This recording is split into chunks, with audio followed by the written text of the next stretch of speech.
A cobertura é a parte superior da edificação, né? A parte superior da construção que vai te servir como proteção. Proteção contra o quê? Contra tudo que vem aí do meio ambiente, né? Contra a chuva, contra o sol, ventos, calor, frio, poeira, gases, né? Então, assim, são todos esses fatores e aí você tem que atender a critérios de segurança, habitabilidade, pensar na durabilidade, né? A menor quantidade de manutenções mais fáceis, né? Então, isso envolve questão de financeira, né? Para recursos de manutenção, recursos para economia de energia, porque se você pensa para otimizar, por exemplo, questão é, térmica, que seja. Então, assim, você já está otimizando a construção como um todo devido a esse quesito, né? Então, assim, a definição, se ela vai ser plana, são lajes, né? Horizontais e inclinadas, inclinação mínima, ou pode ser totalmente alto índice de inclinação. Se vai ser telhado, e o tipo de telhado, se é de telha cerâmica, se é telha de alumínio, telha de fibrocimento, são vários os tipos. Se vai ser curvas, né, feita em arcos de concreto, isso tudo é definido lá no projeto, né? Aqui cabe a gente executar. E esse vídeo aqui é um vídeo onde eu vou ensinar para você os 3 padrões mais básicos de telhado. Sempre importante, eu gosto de ressaltar isso, que a gente não toma decisões como essa, de tipo de cobertura, aqui na hora da execução, jamais. Então aqui a nossa disciplina a gente fala da execução, seguindo rigorosamente o que foi projetado, né? Então, assim, dos tipos, né? Alguns, né? A gente tem as telhas cerâmicas, né? De telha de barro, telhas de fibrocimento. O pessoal fala, Eternit. Eternit é uma marca mais forte, né? Consolidada no mercado, mas existem outras, né? Então, fibrocimento hoje em dia. Antigamente era de amianto, mas é um material aí em desuso. E aí você tem materiais alternativos, vários materiais alternativos. Tem material direto de concreto, pode ser a laje, ou ela pode ser trabalhada. Mesmo na cerâmica, né? Tem cerâmicas de várias cores, coberturas em policarbonato. Então são vários os tipos. E aí a gente vai seguir de acordo com o projeto. Agora, o que é considerado assim? Vamos comparar os principais tipos, né? Que é a cobertura em telhado, em telhas cerâmicas ou de fibrocimento, com lajes de concreto impermeabilizadas, gente. Reforça aqui, ó, lajes de concreto impermeabilizado. Então, assim, primeiro, quanto ao peso, né? As telhas cerâmicas é um material de revestimento, ele é leve e os vãos são vencidos por meio das treliças, né? Então, aquelas estruturas, pode ser madeira ou de metálica, e aí você vence esses vãos. No concreto, os vão ser vencidos pelo próprio concreto, que pode ser armado ou protendido. Então você não tem aquela estrutura toda de madeira ou metálica, o próprio concreto, né? Em relação à estanqueidade, que é um dos principais quesitos de desempenho para a habitabilidade da edificação. A telhas em cobertura de telhado, o encaixe, né? Você depende do encaixe perfeito das telhas, por uma sobreposição que tem nos cantos. E aí você também tem todo o cálculo da inclinação. Então, se isso estiver bem executado, e a inclinação bem calculada e executado de acordo lá com o projeto, então ela vai funcionar, a água vai escoar, a água não vai infiltrar, né? Você não vai ter goteira, não vai ter nada, desde que seja bem executado, né? A junção ali, o encaixe das telhas. Lá na laje de concreto, então assim, o concreto como um todo, ele impede que a água caia de uma vez, mas o que pode acontecer, ele vai absorvendo a água e passar essa umidade para a estrutura, apenas se ele não estiver bem impermeabilizado. E aí, ressalto que a impermeabilização, ela vence. Então, assim, é um processo que tem que fazer de tempos em tempos. Então, assim, mais uma laje bem impermeabilizada, com inclinação mínima ali garantida para o escoamento da água. Então, dos dois jeitos, vai garantir a estanqueidade.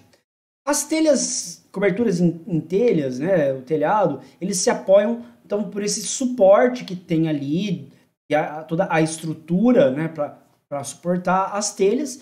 E agora, quando é laje de concreto, ele integra a estrutura em si da edificação. Então, introduz tensões na cobertura e se tiver uma deformação, alguma movimentação, pode causar fissuração, trincar e aí também comprometer tanto a parte estrutural quanto os princípios da estanqueidade. Agora aqui um detalhe não, que faz toda a diferença, né? É a questão do forro. Então, quando você faz a cobertura telha, seja telha cerâmica, telha de fibrocimento, o que seja, geralmente você vai precisar da instalação de um forro. E aí pode ser de gesso, né, que dá um acabamento mais legal, mais refinado, você consegue embutir iluminação, mas também pode fazer de PVC, de madeira, tem vários tipos aí, né? Os principais são esses, o gesso ou PVC ou madeira. Agora, quando você faz de concreto, você já não precisa se preocupar com isso, né? Você faz ali, dependendo se é maciço, ou se você fez com EPS, ou com lajota, enfim. Mas você reboca, você faz ali o revestimento de argamassa, de gesso na massa, né? Como se fosse o reboco, ou o reboco mesmo, de argamassa normal, na laje, ou dependendo da forma, da qualidade que você fez, é só pintar, né? Só passar massa corrida. Então tem esses fatores. Quando for de telhado, meio que quase, assim, para você ter um acabamento legal, não só por estético, mas assim, para você depois poder instalar um ar-condicionado tranquilo, para você instalar a iluminação bem acabado. Então você vai precisar do forro e na laje você já não tem essa preocupação. Aqui nós temos os principais elementos, né, de uma estrutura para um telhado, né, com telhas cerâmicas. Então a gente tem as águas, né, que são também chamado de panos ou as faces de cobertura, a cumeeira, que é a parte mais alta do telhado e que divide as águas, a trama, que é o conjunto formado pelas ripas, caibros e terças, os caibros, que é o que fica entre as terças para dar sustentação às ripas, aí a ripa, que é pregada no caibro e serve de apoio às telhas para que elas sejam amarradas ali, né? Aí as terças, que são essas vigas que apoiam as tesouras, apoiam sobre as tesouras, né, para sustentar os caibros, e aí as tesouras, que é o elemento principal de sustentação e que transfere o peso das telhas para os pilares da casa, né, para a estrutura como um todo. Então, assim, isso aqui está previsto, calculado, a inclinação, tudo lá na hora do projeto arquitetônico, isso aqui faz parte, né, da hora da cobertura, e essa estrutura pode ser de madeira, pode ser metálica, aí vai muito ou pode ser mista, né, o pessoal também faz uma parte de madeira, outra parte metálica, né?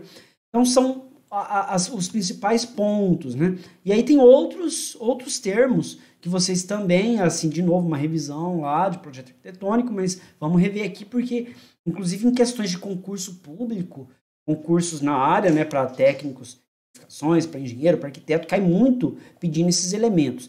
Então aqui, cumeeira, é esse ponto mais alto. E aí a gente tem aqui o vértice, que é o encontro, desce para o espigão, que é como se fosse a cumeeira, só que aqui dividindo águas, só que não no ponto mais alto, dividindo águas no plano inclinado. As águas, né, que são, no caso aqui uma água, outra, então esse aqui tem várias águas. O beiral, né, que é aqui o contorno, essa parte externa. O rufo, ó, é quando o telhado ele está de encontro aqui com a alvenaria. E aí a gente faz com uma parte metálica, daqui a pouco eu vou mostrar para vocês, para impedir a infiltração de água. E aí a gente tem aqui o rincão, ó, olha aqui o rincão ou água furtada, que é o oposto, né, do espigão. É a divisão de água, só que aqui na parte mais alta da divisão de águas, né? E aqui ela é internamente. E aí também tem que ter um sistema de calhas ali para evitar que tenha infiltração. Então são os principais elementos e que você faz parte do sistema de coberturas, né, para fazer a telha, considerando as telhas cerâmicas.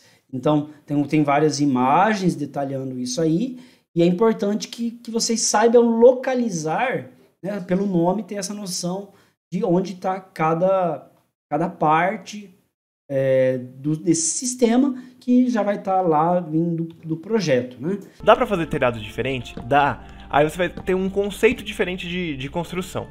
E aí tem outros elementos, e aí o pessoal na hora de fazer o projeto inova tal, e é claro, dá um diferencial, porque é a parte estética, né? Aqui é um acabamento já pensando no externo, é um acabamento assim, para quem passa, para quem vê. A gente vai ter um acabamento depois interno, que são aqueles detalhes internos. Aqui, a parte da cobertura, esse acabamento, você consegue fazer essa parte estética da edificação pro lado externo.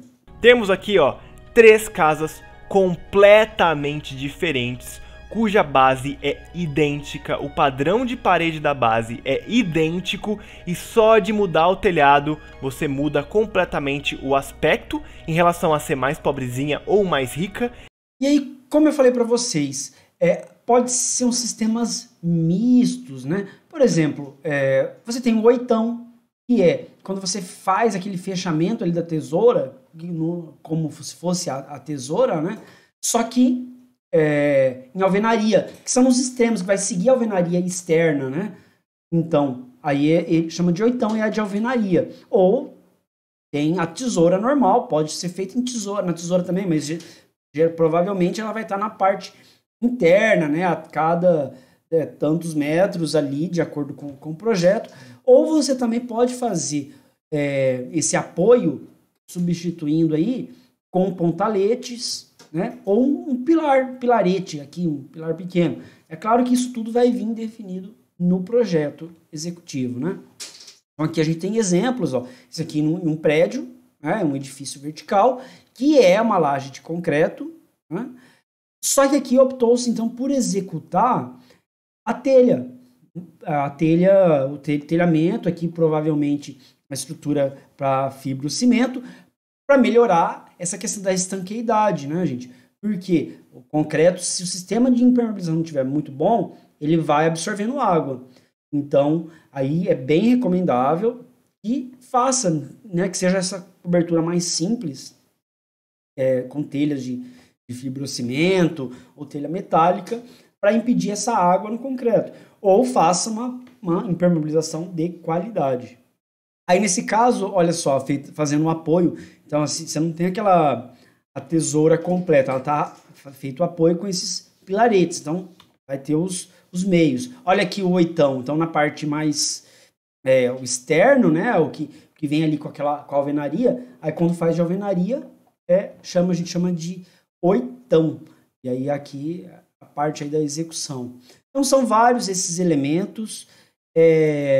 Eu não digo que é importante decorar, é importante saber, de fato, onde é cada um deles, onde que eles estão.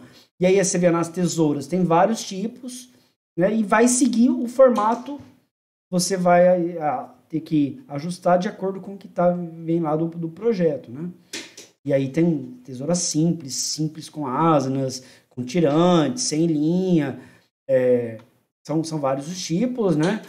E quando fica exposto assim também, bem trabalhado, bem execução, você tem que aí você tem aquele detalhe a mais no acabamento, na simetria das peças, para ficar algo esteticamente também agradável.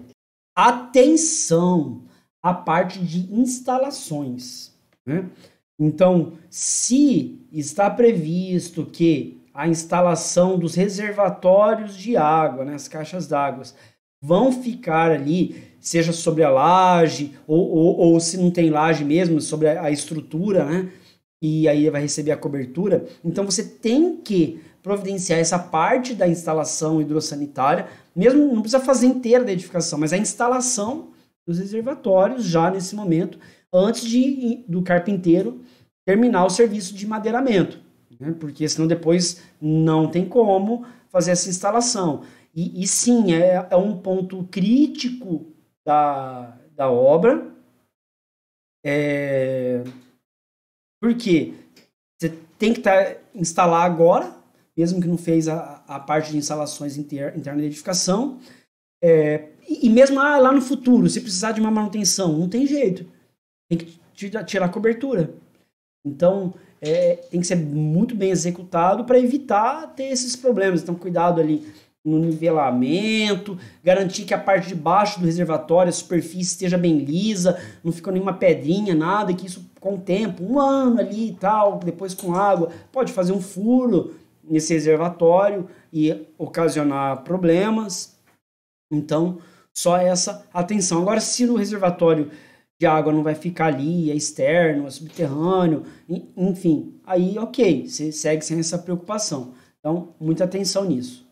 Na execução de grandes conjuntos habitacionais, que fazem volume, aí existe a opção de fazer estrutura metálica. Ela fica bem recomendável, porque consegue fazer muito a produção acelerada, e aí você vai só fazendo a montagem, né? Então, assim, para uma única edificação, hoje a madeira ainda vai ser mais acessível, mais barato o custo. Agora, para execução em escala, uma empresa, uma construtora que está construindo 100, 200, 500 casas de conjunto habitacional, aí a estrutura metálica é bem vantajosa, né? Porque monta na fábrica e vai lá, ó, com auxílio de equipamentos específicos, né? Um caminhão comum, que só vai fazendo a colocação, a instalação, e aí ganha prazo.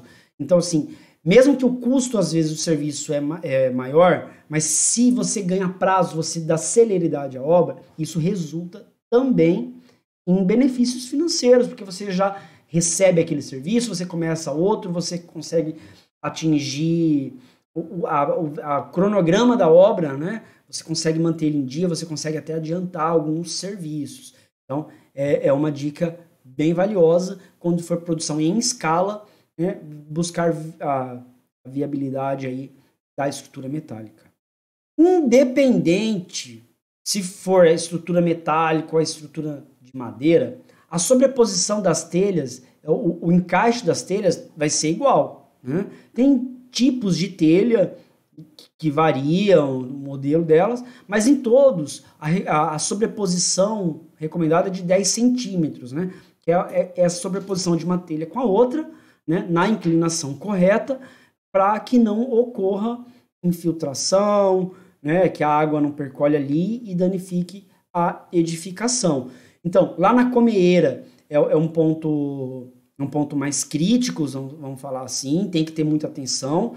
Então, você coloca, aí você tem a telha específica para isso, e é recomendado que faça o assentamento dela com argamassa, né? Você vai chumbar ela com argamassa, ali na telha, ali, nesse ponto mais alto, e fazendo também a sobreposição e para garantir o travamento do telhado e também que não ocorra a infiltração de água.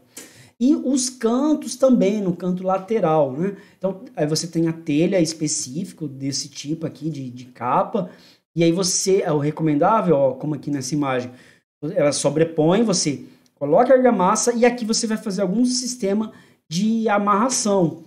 Você vai colocar a massa no local onde vai ser colocada a paulistinha.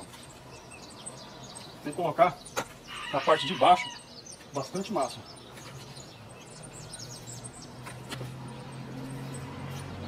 Vocês podem observar que eu coloquei uma ripinha aqui. Por que eu coloquei essa ripinha aqui, ó? Para que as paulistinhas, na hora de assentar, elas fiquem mais alinhadas e elas tenham maior firmeza na hora de eu assentar.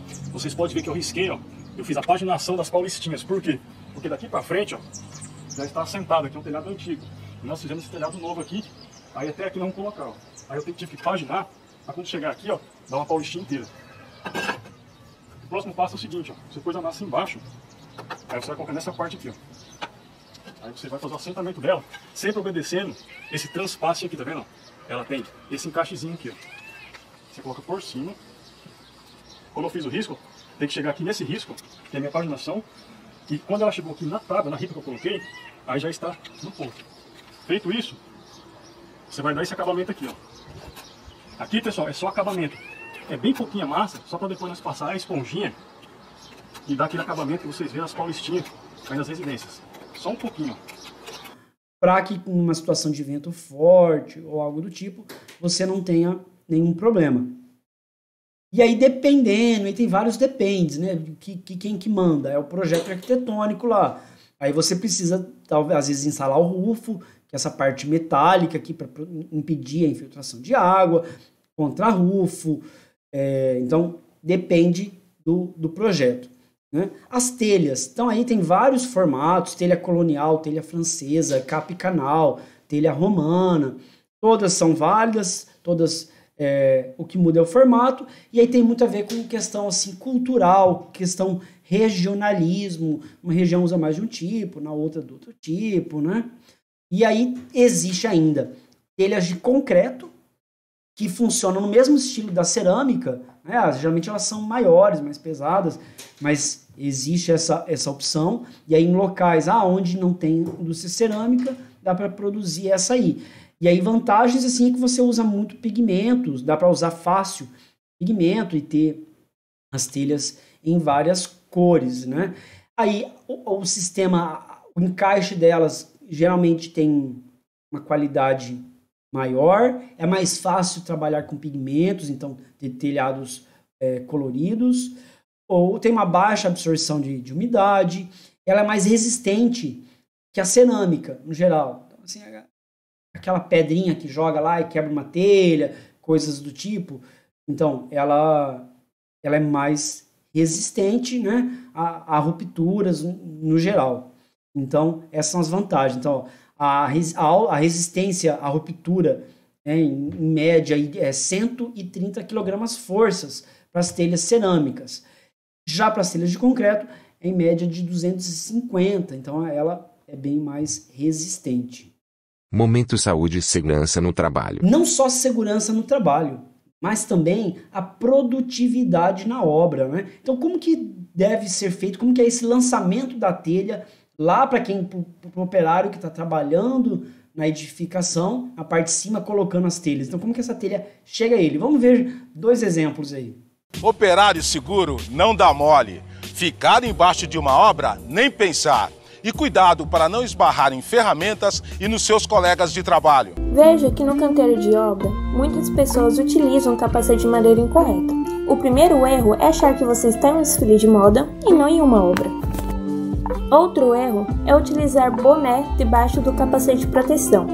Isso prejudica, pois o capacete não estará fixo em sua cabeça, porque o boné está atrapalhando. Para pessoas que possuem cabelo grande, o correto é fazer um coque baixo e colocar o capacete da maneira que fique bem fixo na sua cabeça, porém sem machucar. Cuidado. Pode vir. Pode ir? Vamos segura que lá vai bala, hein? Bonel.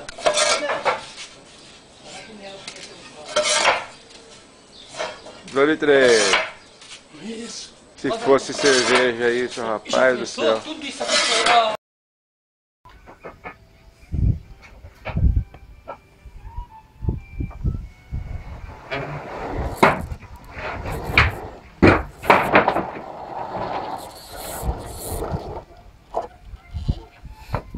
O operário se garante, mas não dá para exagerar na autoconfiança e deixar a responsabilidade de lado. Usar equipamento de proteção individual é o segredo para terminar o dia numa boa. Não se meta a fazer o que não sabe, viu? Para qualquer atividade tem um treinamento específico. E lembre-se, a pressa é inimiga da perfeição. Muitos acidentes acontecem por conta do cansaço no final do expediente. Mas quando diz aquele velho ditado, pressa é inimiga da perfeição. Como de praxe, hora da tarefa. Então, eu quero um aluno para apresentar um seminário falando sobre as telhas de fibrocimento, e eu quero que faça o contexto histórico, né? Falando do amianto, que era a principal matéria-prima utilizada, e aí como que foi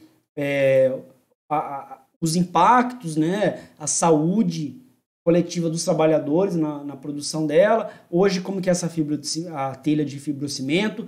Então, o que mudou nos últimos anos aí no sistema de produção dessas telhas e os tipos, vantagens e desvantagens da telha de fibrocimento em relação às telhas cerâmicas. Então esse é o primeiro tema de seminário. Eu quero um outro aluno para falar sobre telhas de polipropileno. São essas, parecem o formato, né, com as de fibrocimento, só que elas são transparentes, tem coloridas. Então, um aluno para falar sobre o uso e aplicação delas. Um outro aluno para falar sobre telhas metálicas, e aí eu quero que mostre os tipos, os formatos, tem aquelas que já vêm com isopor, com tratamento termoacústico. Então, um aluno para nos falar de vantagens, desvantagens e tudo mais sobre telhas metálicas. Um aluno para fazer para a gente uma recapitulação lá de desenho arquitetônico, quando fala sobre a instalação das telhas, o grau de inclinação, dependendo do tipo. Então, isso é um conteúdo de desenho arquitetônico e eu quero um aluno para fazer essa recapitulação, falando, então, desde telhas metálicas, de fibrocimento ou cerâmica, essa revisão sobre o grau de inclinação e demais conceitos vistos em desenho arquitetônico. Em relação às lajes, né, a cobertura em laje, eu recomendo que vocês vão entrar aqui nesse vídeo que está aparecendo aqui nesse momento, porque os procedimentos de execução são todos os procedimentos de execução de concreto armado, e a gente já fez a aula sobre concreto armado. Então, para entender mais sobre a execução desse procedimento, você clica aqui e mais na frente a gente vai ter uma aula só sobre impermeabilização. E aí eu vou falar mais com vocês sobre a impermeabilização também de lajes, de fundações e de todos os elementos de uma obra. O sistema de funilaria também faz parte de todo esse sistema, né, de cobertura. Então a gente tem as calhas, a água furtada, o rufo, todas elas vão depende de onde está localizado, né? Mas é para proteger a alvenaria, proteger a parte interna da edificação, impedir que a água, né, da chuva em especial, ela seja conduzida para dentro da edificação. Então você tem que conduzir essa água para o destino correto. E o destino correto, gente, não necessariamente, então muita atenção, não é só captar ela ali e já jogar embaixo. Então assim, o ideal é interligar ele num sistema de águas pluviais, ou mais inteligente ainda, pensando já na sustentabilidade da edificação, na redução de consumo de água. É se você conseguir captar essa água para um reservatório inferior, e aí depois você utiliza essa água para molhar grama, para lavar calçada, coisas do tipo, ou mesmo se filtrar, você pode usar para vaso sanitário, para outras coisas. Só não é recomendável depois para o consumo mesmo, né? Para beber, para fazer comida, mas para todas as finalidades, banheiro, lavar as coisas, regar, é uma água perfeita para você fazer isso. E aí você pode então fazer essa captação ou interligar no sistema de águas pluviais. E lembrando, eu vou deixar a dica aqui, ó, vai aparecer o vídeo aqui em cima agora, sobre patologias, porque essa água mal conduzida, ela pode, inclusive, em algumas situações, gerar patologias nas fundações, que é a água ali. Então, muita atenção nesse cuidado, dá uma atenção nessa aula aqui de patologias. Hoje, então, e também existem opções aí desse fabricante aqui que eu estou mostrando aí, desse sistema de calhas feito em materiais como PVC. Então, ó, também já existe lá, que você compra, é fácil de montar. Então, assim, ele não vai ser tão adaptável quanto a metálica. A metálica você faz do tamanho, do formato que quiser. Essa aqui, você perde um pouco esse critério, mas na maioria das situações você vai conseguir resolver, né? E aí você cabe avaliar o custo, né? A questão do custo e a durabilidade. Então, isso vai variar de acordo com os locais onde você vai aplicar. Umas folhas caindo de leve, assim, por cima dos telhados, mano. Sempre fica bonito colocar algumas folhas. Então, sempre coloca uma folha ou outra em cima do telhado, que sempre dá uma valorizada, porque o verde sempre dá uma valorizada na construção, tá ligado? E o nosso último seminário, né, para alguém apresentar na próxima semana, é sobre o telhado verde. Então, assim, mostrar os tipos, as vantagens, desvantagens que possui, né? E inclusive, a desvantagem é muito pouca em relação à quantidade de vantagens. Então, assim, a vantagem, inclusive, para a cidade, para o geral, né? E a vantagem para a edificação em si, né? Porque o telhado verde, ele tem ele pode melhorar o ar, a temperatura de um bairro, sabe? Se todo mundo utilizar da cidade, questão de água. Muitas cidades já estão tendo lei em referência a isso, para cidades que têm problema com inundação, telhado verde é uma solução. Além de questão de temperatura, né, são vários os benefícios que um telhado verde pode trazer. Então eu quero um aluno para falar para a gente semana que vem sobre a aplicação do telhado verde, o uso do telhado verde, os tipos. Aqui eu estou mostrando exemplo aí de grandes obras, mas também para edificação, para uma casa normal de 60 metros quadrados, dá para fazer? Dá sim para fazer. Como fazer? Então esse é também um tema de seminário para a próxima aula. Lá ao fundo tem um monte de construção do meu mundo, galera, é só assistir os outros vídeos do canal, você vai ver todas essas construções, é dicas, é survival, tem de tudo. O que eu tinha para mostrar de telhado para vocês hoje é isso.